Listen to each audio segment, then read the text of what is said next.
Hello, wonderful wonders of the internet. You may have heard of a little game that came out the other week called Pokemon Sword and Shield. You may be wondering what people's opinions are on it. Well,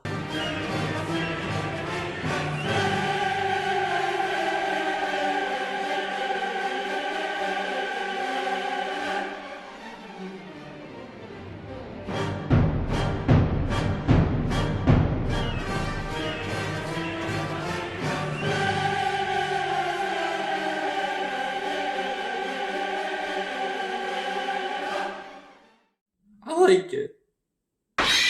So as you just saw, there was a lot of controversy, nastiness surrounding this latest Pokemon Sword and Shield edition.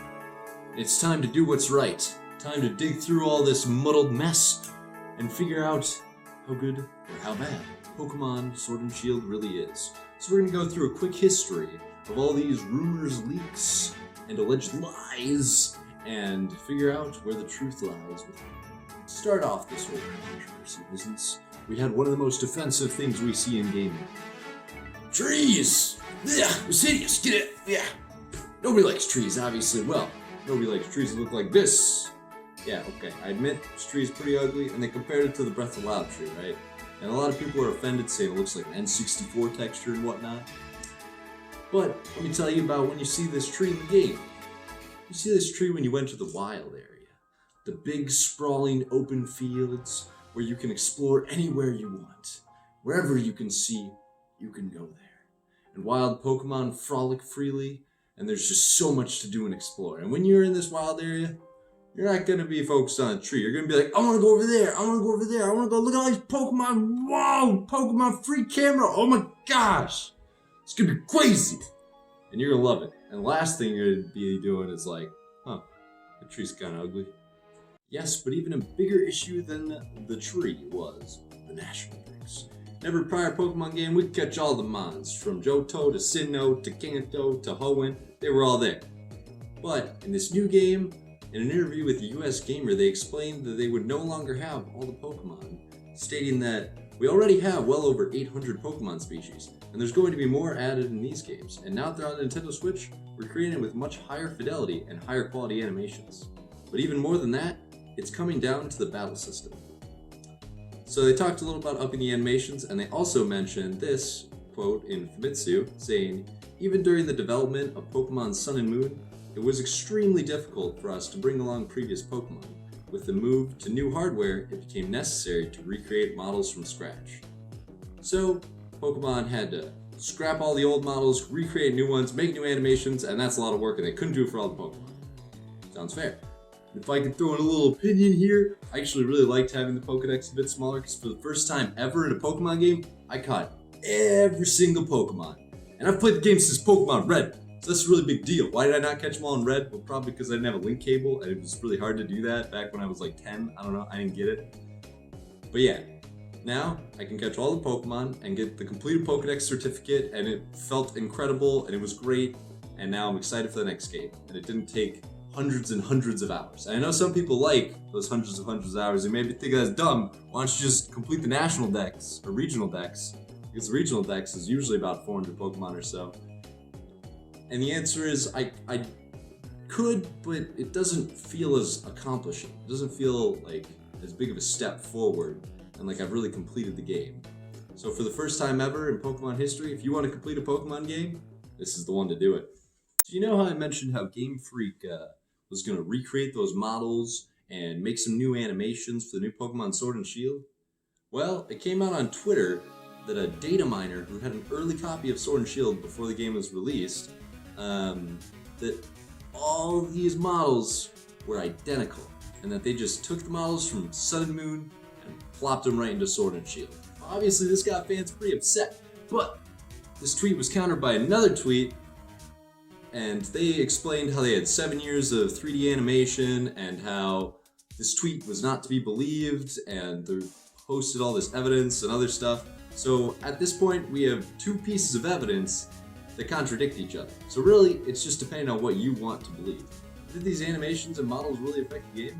Well, in the models case, I think the models look pretty great in Pokemon Sword and Shield. I mean, they look better than the trees at least. And they were entertaining to watch in battles, and they definitely look better than our Sun and Moon sprites of old days. Now, on the animation side of things, I got a couple quibbles. The animations, there's some good, and there's some bad. It's kind of a mixed bag. So we have some special moves for certain Pokemon, like the starters and the legendaries, and of course the G-Max moves that look phenomenal. They're these flashy, big animations that fill up the whole screen, and the Pokemon is really animated and moves and looks great. And then we have moves like Double Kick that everyone keeps talking about, that you jump, and they kick, and it's just not great. It's not that good. So they could use some work in these animations, but you can take the good and you can take the bad, and it kind of evens out to not terrible, but it could definitely use some work. So on to the post-game content. I've heard a lot of people complain and nitpick that there's not enough post-game in this game. Where's the good post-game old Pokemon? And I mean, you're right, it's not quite as good as old Pokemon, but it's still not terrible either. So spoiler alert for anyone that doesn't want to hear anything about the post-game, I'm going to talk about it a little bit so you can skip ahead. But so in this post-game, you get to explore the region again and kind of go on a couple missions to the gyms and whatnot. It's about like maybe 2 to 3 hours of content. But my favorite thing about the post-game is it, wraps up the story, lets you catch the legendary, but it lets you see how the characters develop after the main storyline. So for Hop, you get to see him become a professor and give up on his dream of becoming a Pokemon trainer, which is actually kind of interesting. Unlike, this happened with Bianca in earlier games, but Bianca was never good at Pokemon battles. Hop's like the 3rd best trainer in the region, so for him to like give up on his dream he's had since a child, it's really cool. And then there's also Bede, or Bede, or Betty, I don't know, whatever. And you get to see her become a gym leader and see how her character changes over that time. And then Marnie also gets to become a gym leader, so you get to see both those, which is pretty cool. And then we have our regular post-game content that we've come accustomed to these days with Pokemon. No Battle Frontier X, but you got a Battle Tower. It's not great, but it's there. It's a thing. It's got music by Toby Fox, which makes it a little bit better. Still prefer Battle Frontier, but we'll get there one day, I hope. The 2 big things, though, are going back into the wild area and doing max raids with your friends, and you can catch Gigantamax forms, get rare candies, get EXP candies, and just all sorts of TRs and items that let you progress in the game farther, maybe buy some new clothes. But with all those items, you can build a competitive team, which now is ranked online, so you can up your rank in competitive. It's more accessible than ever, which is really nice. And you can also complete your Pokedex, which I also mentioned is way easier to do in this game because there's less Pokemon. And it'll only take you maybe 20 hours or so after the main storyline if you've been catching Pokemon. That's how long it took me, so I feel like 20 hours for a post-game is pretty good sized content. Okay, so now I'm going to talk about the plot, so big spoiler warning, make it bigger, and then make a little time card somewhere, I don't know, where they can click and go onto that. Do that, future me, while you're editing the video. So for the plot of this game, it's pretty basic stuff. Collect your gym badges, become the champion, yada yada. Except, this time, it's a tournament. And there are a bunch of other challengers all around the world that are also trying to become the champion, just like you. And you'll face off against them at the end of the game, which is a pretty cool idea. But I feel like it missed the mark just a little bit, and it would have been really cool to see different trainers around the world also collecting badges. Really, you only see them when you're in the gyms, and the trainers that are in the overworld are just like, I'm a hiker, I'm just walking around, what's the gym challenge? I did that 30 years ago. And it doesn't really feel like there's other people getting knocked out of the tournament. And even when you get to the end, it's just your 3 rivals you've seen along the whole way.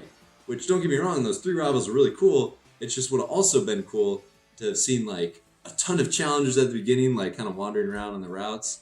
And then slowly, as you went on throughout the game, challengers slowly disappeared. So instead of the game just telling you that there were less challengers, you could actually visually see it in the game. Or you see trainers that are like, I just couldn't beat this gym, I guess I'll go home. I don't know, it would have added to the world, I feel. And Pokemon can always use more world. So most of the games, you just go through the 8 gyms, whatever, yada yada. But then you hit the end of the game, and bam! Game just goes nuts! You're doing this champion, Elite Four kind of Pokemon League type thing, and you're fighting all your rivals, and you're fighting all the gym leaders, and you're like, it's finally time to face the champion. But then the champion goes missing, and you have to find him.